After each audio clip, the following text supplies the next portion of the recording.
When a stranger suddenly appears while you're lost in the middle of the night, the elders always say one thing: no matter what, never just follow him, even if he smiles as kindly as can be. The Snow Night horror story we're telling today happened in the winter of 2009 in a small village called Xiaoleiji near Panjin, Liaoning, a tiny place surrounded on all sides by water. That year, an old man surnamed Zhao in our village passed away at home, and this happened to be the day of his funeral. The whole village was in chaos, so busy no one even had time to catch their breath. When the funeral work finally wrapped up, the relatives who came to pay their respects were still drinking and chatting inside. A few of us held bowls in our hands, quietly eating cold dishes in a corner, no one paying attention to how late it was. After a few rounds of drinks, the four of us took flashlights and stepped out into the night. One villager turned and went straight home. The other two were heading west to Shimo village, boots squeaking on the snow underfoot. I was the only one going back east to Yongsheng village, watching their backs disappear into the snow. The alcohol still warmed my chest, and stubbornly, I felt that walking at night was no big deal. It was just the start of winter then. A damp north wind bored into my face. The dirt road covered in leftover snow mixed with mud, every step splashing icy water that sent a cold sting straight into my bones. The snow from the sky thickened and thinned at will, my flashlight beam turning into a ball of white mist. I could only inch along the blurry tire tracks, afraid of stepping into the roadside ditch, as if a veil of white gauze covered my eyes.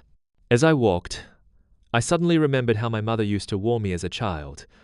On snowy nights, never wander onto side paths, and never follow strangers who come out of nowhere even now. Thinking of it makes my heart tighten. The TV news had reported similar cases too. Someone got lost at midnight, trusted a stranger to lead the way, and ended up falling into a ditch and freezing. The village caterers even went door to door to warn everyone. The snow fell thicker and thicker, blurring the silhouettes of trees at the edges of the fields. Even the distant village lights were smothered in grey and white, hard to see clearly, as if only shapeless shadows were left between heaven and earth. A bit of panic rose in me, but I couldn't bring myself to turn back the way I came. I thought about cutting across the field ridges as a shortcut. Since I'd played here since childhood and knew the land well, yet something in me kept saying this was the wrong step. I hadn't expected the ground beneath the snow to be so uneven, with hidden ditches and bumps. As I walked on, I completely lost track of the familiar dirt road to Yongsheng village, as if someone had quietly twisted the direction around.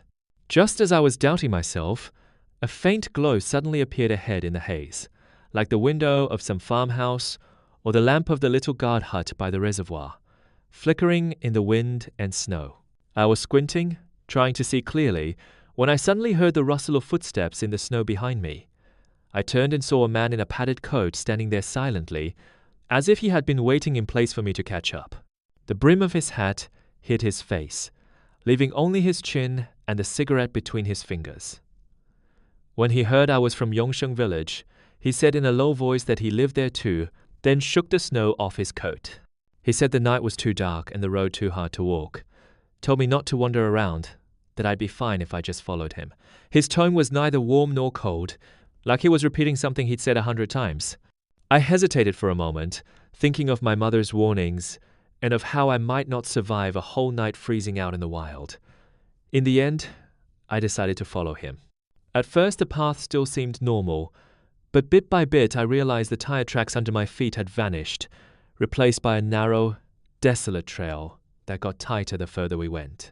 The field ridges on both sides turned into low banks of weeds, and the row of old poplars at the village entrance was nowhere to be seen. Only the howling north wind and our uneven footprints remained, soon blurred away by drifting snow. I tried making conversation, asking where exactly he lived and what he did for a living, but the man only mumbled a couple of vague replies, spending most of the time with his head down, hurrying forward. Time stretched thin.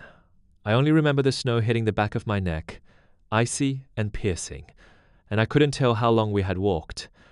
It just felt like my footsteps were tracing circles in place. When I finally looked up again, the village lights that had once glimmered faintly in the distance were gone. All around me were lumps of shadow and the low whimpering sound of snow in the wind. The uneasiness in my chest grew heavier and heavier. I couldn't hold back anymore and told him the direction felt wrong, suggesting we go back the way we came and find another route when daylight returned.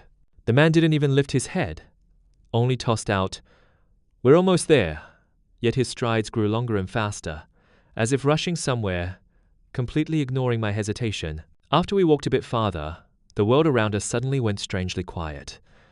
Even our footsteps seemed swallowed by the snow, and I realized I could no longer hear him at my side.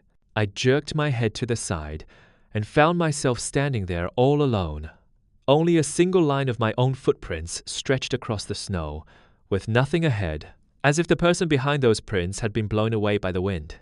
Just as I was puzzling over it, I felt a sharp crack under my foot, like glass being crushed. I looked down and saw that I was standing on a patch of pitch-black ice. It was a corner of the small reservoir outside the village, still early in winter, so the ice was thin and translucent. The dark water below gaped like a monster's open mouth, waiting for someone to fall in. Terrified, I sprawled flat on the ice to spread my weight. Palms pressed against the surface. I could feel the water beneath slowly shifting, echoing in a deep, muffled way. Just then, a dark shape slowly rose up beneath the ice. At first it was a vague human outline. Then I could make out a head and arms, stopping directly under me. Through the thin ice, I seemed to see a pale face pressed against the water, sunken eye sockets staring straight at me. A coldness so intense it stole the breath from my lungs. I didn't dare scream or cry. I could only hold my breath and edge little by little toward the nearest shore, each tiny movement setting off a series of fine cracks in my ears, afraid that one slip would send me plunging into the black water. That dark shape seemed to glide gently beneath the surface, always staying under me, as if afraid I would leave first and determined to drag me down into the darkness together. After what felt like forever, I reached the bank. I clutched the frozen, gritty soil with both hands and, using every ounce of strength, flipped myself up onto it, tumbling into the snow and gasping for air. When I looked back, the ice had already been covered by falling snow again. The cracks and the shadow were gone, as if everything had been just an illusion blown into being by the cold wind. I ran along the embankment all the way back to the village, clothes soaked with cold sweat and melted snow.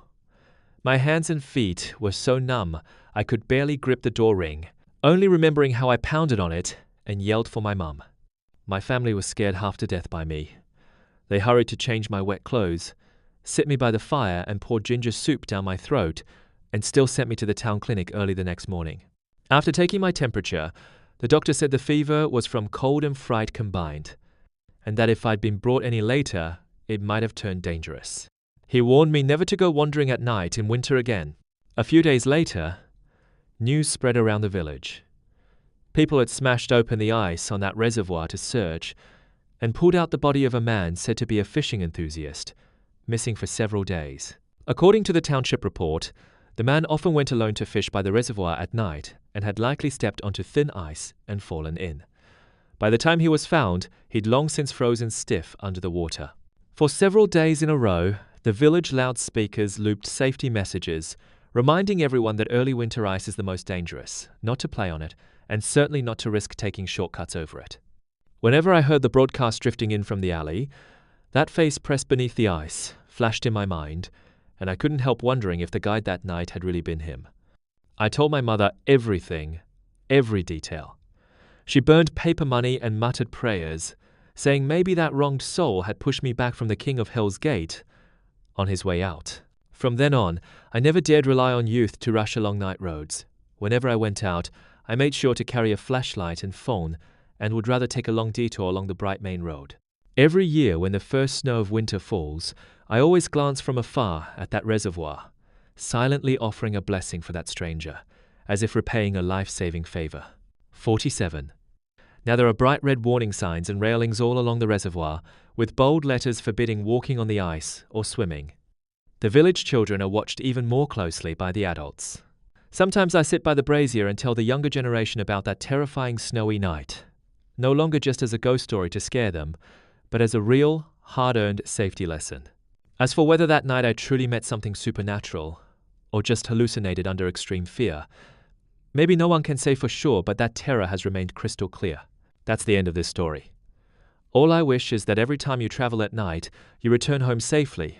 Never blindly trust a stranger to lead the way, and never show off on thin ice.